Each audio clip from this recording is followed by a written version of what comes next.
Bonjour à toutes et à tous et bienvenue pour cette vidéo. Dans cette vidéo, on va parler du mala. Alors le mala, c'est quoi? C'est ces bracelets qu'on retrouve souvent soit autour du cou, autour des poignets ou dans les poches des moines bouddhistes tibétains. Donc c'est un bracelet qu'on va retrouver dans des bois différents. Donc on peut le retrouver en rudraksha, donc celui que moi j'ai l'habitude de porter. On peut le retrouver également en bois de santal. Et après, on peut également le retrouver maintenant assez fréquemment, assez régulièrement sous forme de pierres, de minéraux, ou même le faire à sa propre énergie, mais là, c'est pas le sujet pour cette vidéo. Alors le mala, à quoi ça sert? En fait, le mala, c'est un collier donc, qui est composé de 108, donc soit perles de bois, soit pierres, et souvent on l'appelle un collier de prière, mais c'est pas exactement ça.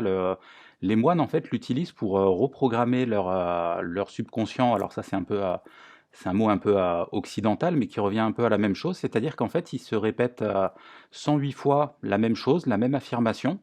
Donc je dis bien la même affirmation, pas des affirmations différentes, pour pouvoir capter en fait les énergies qui vont correspondre à ce qu'eux veulent faire. Donc que ce soit la paix, que ce soit l'amour, que ce soit la sagesse, que ce soit Dieu directement. Et en fait, ce qui se passe, donc il y a sur les malas, donc il y a un premier avec souvent un petit pompon qui va servir de départ. Et comme pour les chapelets, pour les chrétiens, donc ça va servir à égrener. Donc on va se répéter par exemple allez, pour nous occidentaux, pour vous qui regardez la vidéo, par exemple, je suis riche. Bon, donc on va se répéter, je suis riche, je suis riche. Alors mentalement ou à voix haute, je pense que mentalement ça reste quand même mieux, surtout si on a à se le répéter 108 fois. Et à chaque fois, donc on va égrener une par une. Et donc l'idée, en fait, quand on utilise ce type de mala, donc moi ce que je conseille, hein, encore une fois, c'est moi la façon dont je l'utilise personnellement, ce qui a fonctionné pour moi, qui peut-être ne fonctionnera pas pour quelqu'un d'autre, mais fonctionnera pour vous qui regardez cette vidéo. Donc après, à vous de faire vos tests, à vous de faire vos expériences et d'en tirer les profits ou pas. Donc, comme je le disais précédemment, le but du mala, donc, ça va être de reprogrammer notre subconscient. Donc pour le reprogrammer, il y a trois étapes assez simples. Donc la première, ça va être un objectif précis, clair et précis de ce qu'on souhaite. Le deuxième, ça va être de visualiser pour donc en plus de nos pensées mettre les émotions qui y correspondent. Et le troisième, donc c'est vraiment la ressentir comme si c'était déjà réalisé. Donc on va reprendre par exemple notre exemple de l'abondance. Donc si moi par exemple c'est ce que je veux faire rentrer dans ma vie, comme on a tous une notion, une vision différente de ce qu'est l'abondance, il va falloir mettre un objectif bien précis. Donc là, par exemple, moi je prends mon mala, je vais me répéter donc, je suis abondant, je suis riche, c'est des synonymes. Donc on va rester sur je suis riche, et en fait ce que je vais faire, c'est que mentalement, pour bien reprogrammer mon subconscient, donc moi je vais visualiser par exemple mon compte bancaire avec un solde positif de 10 000 euros. Voilà, donc ça c'est un exemple qui m'est personnel.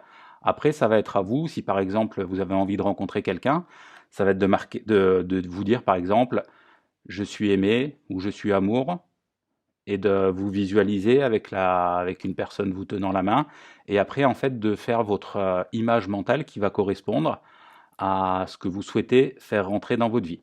Donc, trois étapes. Un choix concis avec des mots positifs, une visualisation claire et l'émotion qui va correspondre. Et là, je vais donner ce qu'on appelle un contre-exemple. Euh, pour bien comprendre, c'est par exemple si on dit j'aime les pommes. Alors, j'aime les pommes, donc quand on dit, donc quand on découpe je aime, donc je, voilà, mon subconscient il sait que c'est moi. Aime, il sait que c'est le mot amour, donc ça va apporter quelque chose de positif. Donc là, on est bien sur nos deux premières étapes. Maintenant, le mot pomme, ça peut être une pomme rouge, ça peut être une Granny Smith, ça peut être une pomme verte, ça peut être un iPad, un iPhone, ça peut être voilà, plein de sortes de pommes différentes. Donc maintenant, voilà, moi, si dans ma tête, j'aime bien les pommes Pink Lady, euh, et ben, je vais me répéter, voilà, j'aime ce type de pomme. Voilà. Donc là, c'est un exemple. Après, avec le mala, je pense pas qu'il y ait trop d'intérêt à se dire j'aime les pommes Pink Lady. Mais bon, voilà, c'était pour vous donner un exemple précis. Donc voilà, pour reprendre nos étapes. Alors, un choix de mots précis et concis, une visualisation claire de l'image mentale de ce qu'on veut, et l'énergie, le ressenti correspondant pour attirer à soi comme si on l'avait déjà. Voilà pour cette vidéo. Merci à vous pour votre écoute. À bientôt et welcome home. Bienvenue à la maison.